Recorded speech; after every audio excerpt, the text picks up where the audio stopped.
Wednesday's announcement that the IX Center in Cleveland was closing for good was not the first notable closure because of the pandemic, and it likely won't be the last. The business directory and review site Yelp reports nearly 100,000 businesses nationwide closed on March 1st and never reopened. So tonight, News 5's Jordan Vandenberg goes in depth into those numbers. He found the ripple effect is already being felt downtown.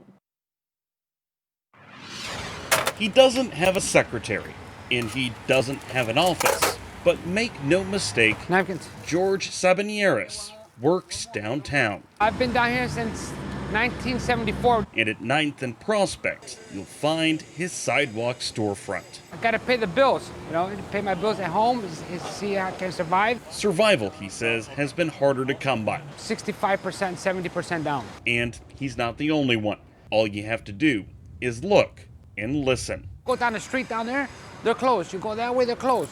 You go that way, a few more are closed.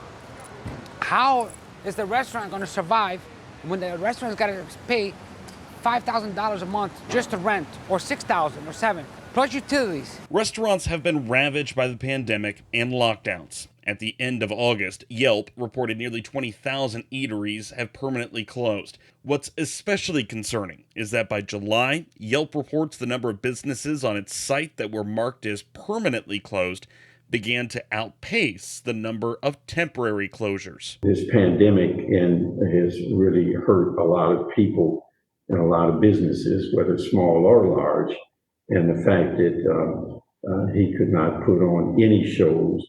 It's hard to carry costs with zero revenue.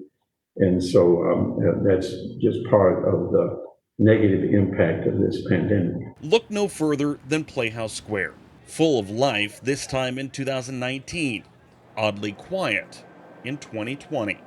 Playhouse Square says 680 performances have been canceled or postponed because of the pandemic, and that's caused a drop in revenue of about $6.9 million. And not even a sizable PPP loan could keep them from shedding 68% of their staff. And oh, by the way, nearly half of the restaurants in this district remain closed. If the people that go inside and come down and spend the money, if no events going on, cancel everything down, how are they going to make it? I mean, you're not going to make it. For Sabanyeris, he'll continue to pay his bills one bun at a time. But make no mistake about it, what happens downtown affects his corner of it. This is bad, man. This is like no living over here, you know what I mean? In Cleveland, Jordan Vandenberg, News 5.